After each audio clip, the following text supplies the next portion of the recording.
Was born in a secluded village on a mountain.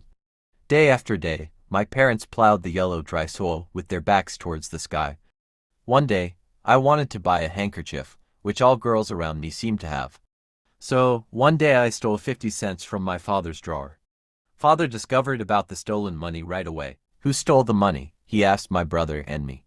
I was stunned, too afraid to talk. Neither of us admitted to the fault, so he said, "Fine, if nobody wants to admit, you both should be punished." Suddenly, my younger brother gripped father's hand and said, "Dad, I was the one who did it." He took the blame and punishment for me. In the middle of the night, all of a sudden, I cried out loudly. My brother covered my mouth with his little hand and said, "Sis, now don't cry anymore. Everything has happened." I will never forget my brother's expression when he protected me. That year, my brother was 8 years old and I was 11 years old.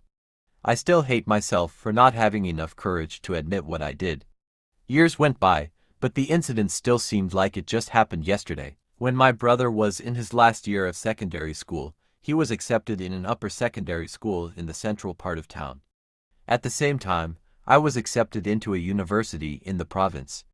That night, Father squatted in the yard, smoking packet by packet. I could hear him ask my mother, "Both of our children, they have good results, very good results." Mother wiped off her tears and sighed. "What is the use? How can we possibly finance both of them?" At that time, my brother walked out. He stood in front of father and said, "Dad, I don't want to continue my study anymore. I have read enough books." Father became angry. "Why?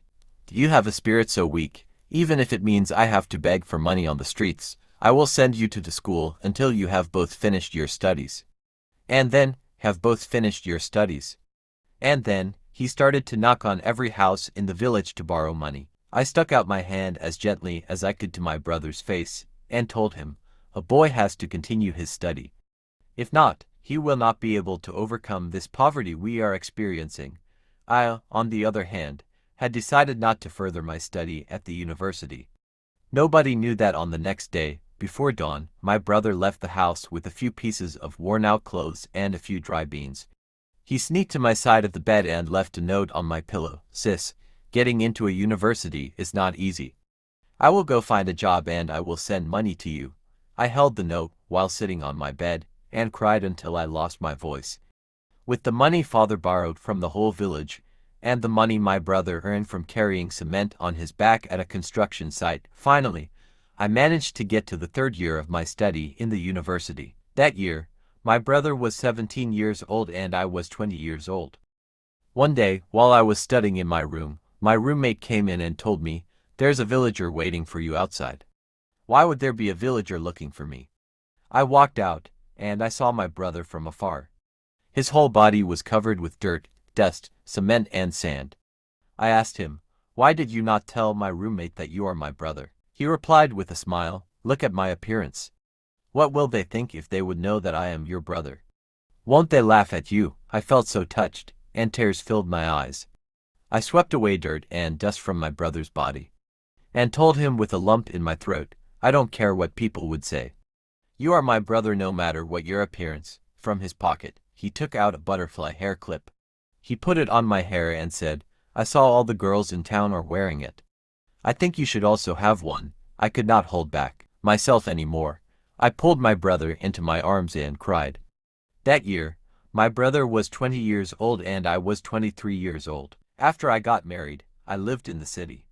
Many times my husband invited my parents to come and live with us, but they didn't want. They said once they left the village, they wouldn't know what to do.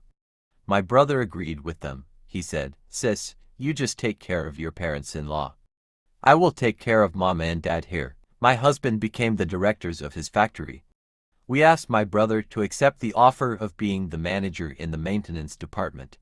But my brother rejected the offer. He insisted on working as a repairman instead for a start. One day, my brother was on the top of a ladder repairing a cable when he got electrocuted and was sent to the hospital. My husband and I visited him at the hospital. Looking at the plaster cast on his leg, I grumbled, "Why did you reject the offer of being a manager? Managers won't do something dangerous like that. Now look at you, you are suffering a serious injury. Why didn't you just listen to us? With a serious expression on his face, he defended his decision. Think of your brother-in-law, he just became the director. If I, being uneducated, would become a manager, what kind of rumors would fly around?